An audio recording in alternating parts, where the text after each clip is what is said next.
You know what, you have no idea about it कि आपके ही शब्द आपकी ही लाइफ में आपके ही लिए जादू बिखेर रहे होते हैं।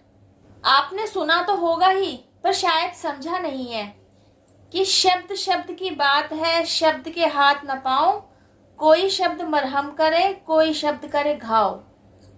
इस बात को समझने के लिए चलिए ज्यादा दूर नहीं जाते, मैनिफेस्टेशन का ही एग्जाम्पल ले लेते हैं। आज आप अपनी लाइफ में किसी भी विश को मैनिफेस्ट होता हुआ देखना चाहते हैं, उसके लिए मैनिफेस्टेशन टेक्निक भी अपना रहे होते हैं। क्या कर रहे होते हैं? किसी एक पर्टिकुलर विश को बार बार चैंट कर रहे होते हैं, है ना। आप अपने 100% नहीं 200% एफर्ट भी डाल रहे होते हैं कि आपकी विश मैनिफेस्ट हो जाए। सारी मेहनत के बाद दो तरफा रिजल्ट आपके सामने आता है। कोई विश आपकी मैनिफेस्ट हो चुकी होती है और कोई विश आपकी मैनिफेस्ट नहीं हुई होती। With the help of manifestation technique अगर आपकी कोई विश मैनिफेस्ट हुई है तो आपको समझ में आया होगा कि अपनी विश को मैनिफेस्ट कराने के लिए आप ग्रुप ऑफ वर्ड्स को बार बार या तो चैंट कर रहे हैं या लिख रहे हैं, और यह काम आप जानते बूझते हुए कर रहे हैं कि आपका यह काम हो जाए। आपके द्वारा शब्दों को बार बार प्रोनाउंस करते रहने से आपके द्वारा बोली जाने वाली बात मैनिफेस्ट हो जाए। आपने यह भी देखा होगा कि आपके ही साथ कई बार ऐसा भी हुआ है कि आपने कोई बात बिना सोचे समझे ऐसे ही बोल दी और वह विदिन 2 और 3 आवर्स पूरी भी हो गई। इसके पीछे क्या लॉजिक है? इसके पीछे की लॉजिक है आपकी फ्रीक्वेंसी। अगर आपकी फ्रीक्वेंसी यूनिवर्स की फ्रीक्वेंसी के साथ मैच करती है तो आपकी विश को मैनिफेस्ट होने से कोई नहीं रोक सकता। यह बिल्कुल जरूरी नहीं है कि आपके द्वारा बोली गई बात आपने अनजाने बोली या जानबूझकर बोली। रिजल्ट तब मिलेगा जब आपकी फ्रीक्वेंसी यूनिवर्स की फ्रीक्वेंसी के साथ मैच करेगी। अब फ्रीक्वेंसी को डिस्कस करने चलूंगी तो यह वीडियो बहुत ही लंबा हो जाएगा। लंबे वीडियो वैसे भी कोई नहीं देख पाता। कल ही मैंने 25 मिनट का वीडियो डाला है। गाइस, वीडियो लंबा रखने का बिल्कुल शौक नहीं है, लेकिन कल का टॉपिक इतना जरूरी था कि उसको समझाते समझाते वीडियो लंबा हो गया। कल के वीडियो में मैंने बहुत अच्छे से समझाया कि पितृदोष को आप किस तरह पहचान सकते हैं, कि आपकी लाइफ में चल रही सिचुएशंस के पीछे किस तरीके का दोष चल रहा है, उसे आप किस तरीके से एनालाइज कर सकते हैं। उसको समझाने के लिए जो मैंने मेहनत की है, जरा उस वीडियो को देखिए तो सही, आपके लिए ही बनाया है। अगर आप मेरे रेगुलर व्यूअर्स हैं और आपको ब्लड लाइन पेन की बात समझ में आती है तो यह वीडियो आपके लिए माइलस्टोन साबित हो सकता है। बिकॉज इस वीडियो को देखने और समझ लेने के बाद आप एक तो अपनी फैमिली में चलते चले आ रहे उस पेन को ढूंढ पाएंगे, इवन उस पेन पर काम कर पाएंगे, उस पेन को रिलीज करने की तरफ इनिशिएटिव ले पाएंगे। एक तो आप वीडियो को स्किप कर करके देखते हैं ना, तो आपको वीडियो का टॉपिक और वीडियो की थीम समझ ही नहीं आती। गाइज, मेरे वीडियोस एंटरटेनमेंट के वीडियोस नहीं है, एक्सक्यूज मी। मेरे वीडियोस लाइफ में पॉजिटिविटी को लाने के लिए हैं। मेरे वीडियोस में दिए गए मैसेज आप आज की लाइफ में जिस भी स्ट्रगल को फेस कर रहे हैं, जिस भी वजह से आप अपनी लाइफ में स्टक्ड हैं, आपको बाहर निकलने के रास्ते नहीं मिल रहे हैं।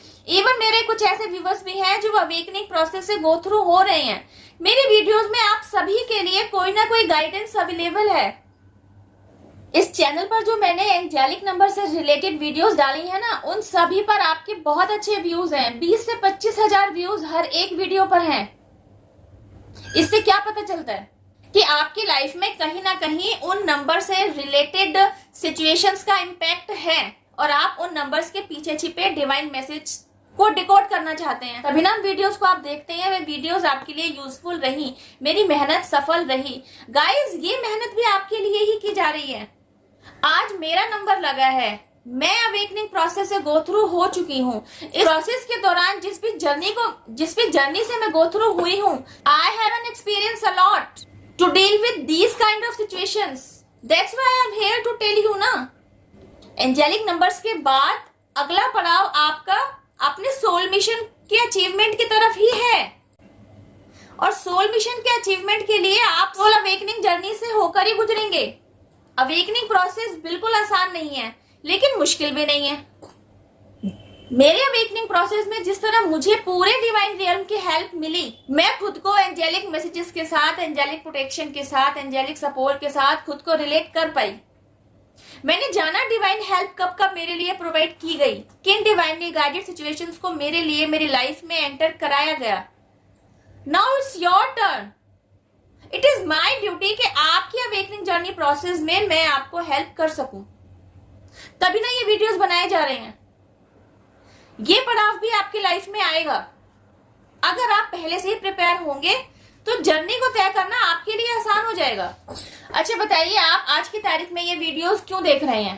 क्योंकि आप कहीं ना कहीं अपनी लाइफ में स्टक्ड हैं, अपनी लाइफ में चल रही परेशानियों से बाहर आना चाहते हैं, लेकिन बाहर आने के रास्ते नहीं मिल रहे, है ना? तो अगर आपको डिवाइन प्लान समझ में आ जाए कि आपके साथ जो सिचुएशन पेश आ रही हैं वे क्यों आ रही हैं, क्यों आप अपनी लाइफ में इतना स्टक्ड हैं, क्यों आपकी लाइफ में ग्रोथ दूर है, क्यों खुशियां बार बार आपके हाथ में से इस तरह निकल जाती हैं जैसे मुट्ठी में से रेत निकल जाती है। अगर आपको आपके सभी सवालों के जवाब मिल जाएं तो आपकी जर्नी कितनी आसान हो जाएगी ना। यू नो व्हाट, मैंने अपनी कई वीडियोस में आपको समझाया है कि अवेकनिंग प्रोसेस से गो थ्रू होते होते आपकी लाइफ पॉजिटिवली बदल चुकी होती है, आपका थॉट प्रोसेस बदल चुका होता है, आपकी लाइफ का स्ट्रगल ऑलमोस्ट गॉन हो चुका होता है। उसके पीछे की वजह क्या है? उसके पीछे खड़े हैं आप, क्योंकि आप आज जिस पोजीशन में है ना, आपके साथ जो भी सिचुएशंस पेश आ रही होती हैं, आप उनको जिस तरीके से देख रहे होते हैं, आपका नजरिया आपकी लाइफ में सिचुएशंस को अट्रैक्ट करने के लिए मेजर रोल प्ले कर रहा होता है। आपकी लाइफ में कोई भी सिचुएशन आती है, चलिए कोई अनफेवरेबल सिचुएशन आती है, तो आप क्या करते हैं? बिफोर अवेकनिंग आपका क्या रवैया रहा होता था? आप उस सिचुएशन से डर जाया करते थे, उस सिचुएशन को डील करने के बजाय उस सिचुएशन से भाग जाया करते थे, परेशान हो जाया करते थे, डर जाया करते थे, इवन उस सिचुएशन को फेस करने के बजाय गिव अप कर देते थे, अपने आप को कोसने लगते थे। खुद को ना कोसो तो ईश्वर को ही कोसने बैठ जाते थे कि वाई यू, आपके साथ ही ये सब कुछ क्यों। लेकिन अवेकनिंग प्रोसेस से गो थ्रू होने के बाद क्या होता है? वो जो मैंने अपनी कई वीडियोस में आपको बताया है ना, आपका थॉट प्रोसेस बदल चुका होता है। वो जो थॉट प्रोसेस बदलना होता है ना, वो एक्चुअली इस तरीके से होता है कि अब कोई अनफेवरेबल सिचुएशंस आपकी लाइफ में आती है ना, तो आप उनसे घबराते नहीं है। अब आप फ्रीडम फाइटर बन चुके होते हैं। यस ऑफ कोर्स, खुद पर काम करके स्ट्रेंथ तो आप में आई चुकी होती है, तो आपको ये पता होता है कि ये सिचुएशन जो आपकी लाइफ में बिन बुलाए चली आई है, ये यकीनन आपको आपकी ग्रोथ तक पहुंचाने के लिए अपलिफ्ट करने आई है। आपको बस उस सिचुएशन के साथ डील करने की जरूरत है। जब आप उस सिचुएशन के प्रति अपने इस माइंडसेट के साथ चलते हैं ना, तो वह सिचुएशन भी आपको फेवरेबल रिजल्ट लाकर देती है। आप में से कई लोग पूछ सकते हैं, सिचुएशन अनफेवरेबल और रिजल्ट फेवरेबल कैसे? जी हाँ, बिल्कुल, मुझे पता है मैंने क्या कहा है। एग्जाम्पल लेते हैं टावर मूवमेंट का। टावर मूवमेंट ऐसी सिचुएशन है जो आपको बिल्कुल हिलाकर रख देती है। उप्स, लाइट चली गई, सॉरी इन्वर्टर नहीं है, लेकिन मैं इस वीडियो को डिसकंटिन्यू नहीं कर सकती बिकॉज डिवाइन की तरफ से मैसेज डाउनलोड हो रखा है कि मुझे आपके साथ आज इस टॉपिक पर डिस्कशन करनी है। थैंक गॉड लाइट आ गई। Tower movement is the biggest example to understand this thing. Tower movement एक ऐसी अनफेवरेबल सिचुएशन होती है जो ना केवल आपको, आपके पूरे वजूद को हिलाकर रख देती है, आपको पूरी तरह झकझोर देती है, अंदर से बाहर से पूरा डिस्ट्रॉय कर देती है, लेकिन इसी डिस्ट्रॉयनेस के बाद आपका न्यू वर्जन भी तो निकल कर आता है। तो है ना, अनफेवरेबल सिचुएशन के अंदर ही आपके लिए फेवरेबल रिजल्ट छिपा हुआ। तो बस क्या होता है, सिचुएशंस को एनालाइज करने की जो आपकी परख होती है ना, आपने उसमें चेंज लाया होता है। जैसे ही आपका नजरिया बदलता है, आपका नजारा बदलने लग जाता है। तो बात चल रही थी कि आपके ही द्वारा बोले जा रहे शब्द किस तरह आपकी ही लाइफ में जादू बिखेर रहे होते हैं। तो आप मेरे द्वारा कही गई बात को, इस तथ्य को खुद ही तो प्रूफ कर रहे होते हैं। किन्हीं शब्दों को आप एक टेक्निक लगाकर इस तरीके से यूज में लेकर आते हैं कि आपकी एक विश मैनिफेस्ट हो जाए। तो आप चाहते हैं ना आपके कहे हुए या आपके लिखे हुए शब्द फलीभूत हो जाए। आपका मानना है मैनिफेस्टेशन टेक्निक की वजह से आपकी कोई विश मैनिफेस्ट होती है। मेरा यह कहना है कि विदाउट एनी मैनिफेस्टेशन टेक्निक आपकी हर एक विश मैनिफेस्ट ऑलरेडी हो रही है। आपके द्वारा बोली गई बात की फ्रीक्वेंसी यूनिवर्स की फ्रीक्वेंसी से मैच होने की देर है बस। आपको पता ही नहीं एवरी 24 आवर्स में आपके द्वारा बोली जाती रहने वाली गलत बातें भी अनजाने ही मैनिफेस्ट हो रही हैं। मैनिफेस्टेशन टेक्निक तो आप तब इस्तेमाल कर रहे हैं जब जानते बूझते हुए आप अपनी एक अच्छी बात, एक सकारात्मक सोच, सुख देने वाली, खुशी देने वाली एक विश को मैनिफेस्ट करवाना चाहते हैं। और दुनिया भर की दुख देने वाली बातें जो आप अनजाने ही मैनिफेस्ट कर रहे हैं, उसका क्या? उसके मैनिफेस्टर भी तो आप ही हैं। जितना ध्यान, जितना कंसंट्रेशन आप अपनी किसी एक विश के मैनिफेस्टेशन पर दे रहे हैं ना, अगर उतना ही ध्यान, उतना ही कंसंट्रेशन, उतनी ही केयर, उतनी ही अटेंशन आप अपने द्वारा बोली जाने वाली हर एक बात के ऊपर दें, अपने द्वारा इस्तेमाल लाए जाने वाले हर एक शब्द के प्रति दें, तो आपके मुंह से अनजाने ही जो अनर्गल बातें निकल जाती है ना, कम से कम वे तो मैनिफेस्ट होने से रुक जाएंगी। ये बात आपने कई बार सुनी होगी, कई वीडियोस में देखी भी होगी। यूनिवर्सल लॉ 24 आवर्स बिना रुके आपके लिए कार्यरत है, आपके लिए काम कर रहा है। क्या कभी इसके पीछे छिपी लॉजिक को समझना चाहा है? वह यही तो है, आप जैसा बोल रहे हैं, आप जैसा सोच रहे हैं, वैसा ही सब कुछ अपनी लाइफ में अट्रैक्ट भी करते चले जा रहे हैं। यही तो है यूनिवर्सल लॉ। क्या आपको इन शब्दों की गहराई समझ में आती है? अगर अब तक नहीं आई थी ना, इस वीडियो को देखने से पहले तक इस लाइन के पीछे के शब्दों का असली मतलब नहीं समझ में आ रहा था, अब आ गया होगा आपको। अपने द्वारा बोले जा रहे हर शब्द पर फोकस्ड रहिए, अपनी सोच पर ध्यान दीजिए, किस तरीके के विचार आपके दिमाग में आ रहे हैं। इन सब पर आप अगर काम करते हैं तभी ना आपकी लाइफ में सकारात्मक चेंज आएगा। अब आप कहेंगे अब तो हम पूरी तरह पक गए, अब तो हम अधेड़ उम्र के भी हो गए, अब जाकर हमें ये बातें समझ में आई हैं कि हम अनजाने ही अब तक अपनी लाइफ में क्या कुछ गलत करते चले आ रहे थे, लेकिन इसको सुधारें तो सुधारें कैसे? बिकॉज अब तो हम ऐसे ही बोलते रहने की, ऐसे ही आचरण के, ऐसे ही व्यवहार को इस्तेमाल में लाने के आदी हो चुके हैं। अब अपने आप को बदलें तो कैसे बदलें? गाइस, आप ऐसे ही बदल पाएंगे अपने आप को जैसे मैंने अपने आप को बदला है। That's why I am telling you। अगर आपको यह समझ में आ ही रहा है कि अभी तक आप किसी न किसी रॉन्ग पैटर्न में फंसे हुए थे, and now you need to overcome from that kind of situation, that kind of pattern. You want to break that kind of chain। आप अपने लिए चैंट कीजिए, I am peaceful, I am happy, I am peaceful, I am happy। मन ही मन कीजिए, दोहराते रहिए।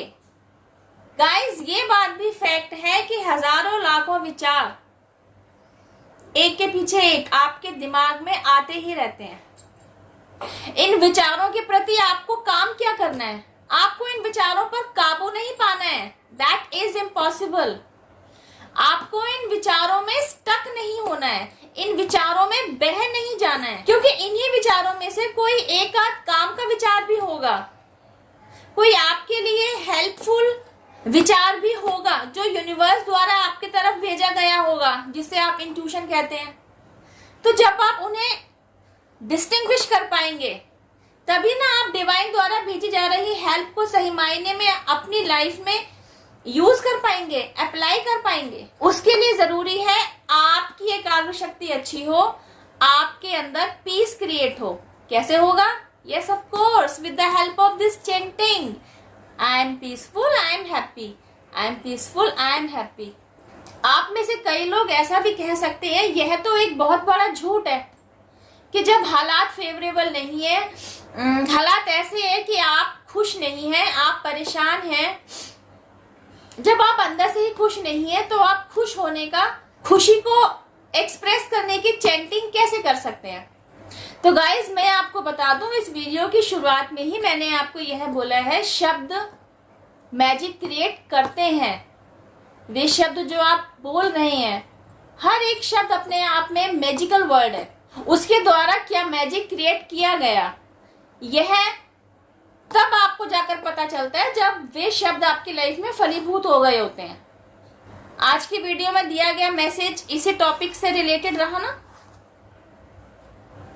Happy शब्द आपको इसलिए नहीं चेंट करना है कि आप हैप्पी हैं, या जब आप हैप्पी होंगे तब आपको लगे कि हाँ अब मैं सचमुच में हैप्पीनेस फील कर रहा हूं, अब मुझे शब्द को चेंट करना चाहिए। हैप्पी शब्द आप इसलिए चेंट कर रहे हैं ताकि आपके चेंट करते रहने की वजह से हैप्पीनेस आपकी लाइफ में आए, हैप्पीनेस से रिलेटेड सिचुएशंस आपकी लाइफ में आए। इस वीडियो में दिया गया मैसेज भी एज यूजुअल आपके लिए माइलस्टोन साबित हो सकता है। अगर आप ध्यान से देखें तो शुरू से आखिर तक का वीडियो देखिए, हर एक शब्द में आपके लिए कुछ ना कुछ रास्ता है, हर एक सेंटेंस में आपके लिए डिवाइन गाइडेंस है। You need to just check it. फिर भी अगर कोई बात ना समझ में आए, आस्क मी। खुशियां आपकी लाइफ में आएंगी, तब आपका नजरिया बदलेगा, तब आपका व्यवहार बदलेगा। Don't do this. अपना व्यवहार बदलिए, सिचुएशंस के प्रति अपना नजरिया बदलिए। खुशियां चलकर आपकी लाइफ में आएंगी, क्योंकि अगर आप खुशियों को वेलकम करने के लिए खुद को हैप्पीनेस के मोड में बनाए रखते हैं, तभी तो खुशियां आपकी झोली में आकर गिरेंगे। अगर आप हमेशा मुंह बनाकर रखेंगे, चिड़े चिड़े से रहेंगे, फ्रस्ट्रेटेड रहेंगे, चिड़े हुए माइंडसेट से रहेंगे, तो खुशियां आपकी झोली में क्यों कर आएंगी। खुशियां वहीं जाएंगी जहां ऑलरेडी खुशियों का एनवायरनमेंट होगा। तो आप ऐसा एनवायरनमेंट क्रिएट कीजिए, खुद को हैप्पीनेस की एनर्जी में बनाकर रखिए, फिर देखिए किस तरीके से हैप्पीनेस आपकी झोली में आती है। हैप्पीनेस कैसे आएगी आपकी झोली में? आपको रियलिटी में हैप्पीनेस फील करवाने की सिचुएशंस आपकी लाइफ में आएंगी, जो न केवल आपको खुशियां देंगी बल्कि मनी, अबंडेंस, प्रॉस्पेरिटी सब कुछ दे रही होंगी। ये सब कुछ आपको मिलेगा तभी तो आप रियलिटी में खुश होंगे ना। गाइज, हमारी आपकी लाइफ एक जैसी ही है। हम अनजाने ही ऐसी कई छोटी छोटी गलतियां करते चले आ रहे होते हैं, जिसकी वजह से हमारी खुशियां कहीं बीच में अटक जाती हैं। कोई गोल्डन अपॉर्चुनिटी हमारे पास आते आते डिले हो जाती है। ग्रोथ के जिस रास्ते पर हम चल रहे होते हैं वह रास्ता लंबा हो जाता है। तो मेरी बस यह छोटी सी कोशिश है कि मैं आपका ध्यान आपके द्वारा अनजाने ही डेली बेसिस पर रिपीट की जाती रहने वाली गलतियों पर ले आऊं, ताकि आप उनमें कुछ सुधार कर सकें और कुछ महत्वपूर्ण चैंटिंग करते हुए अपनी लाइफ में सकारात्मक चेंज ला सकें। इस वीडियो में बस इतना ही। डिवाइन पावर, जिनमें भी आपकी श्रद्धा है, आपके ancestors, universe, angels, spirit guides, mother nature, पूरा डिवाइन रियल, सभी को थैंक यू जरूर कहिए। इन्हें अपना ग्रेटिट्यूड जरूर दीजिए, क्योंकि इन्हीं के आशीर्वाद, blessing, support, attention, care, protection की वजह से हम और आप आज तक संभले हुए हैं और अपनी सोल ग्रोथ पर आगे की तरफ अग्रसर हैं। Thank you for watching my video. अब मैं आपसे मिलती हूँ मेरी नेक्स्ट वीडियो में एक और जरूरी टॉपिक के साथ। टिल देन हैव पेशेंस, रब खैर, जय माता दी, take care, bye, stay blessed.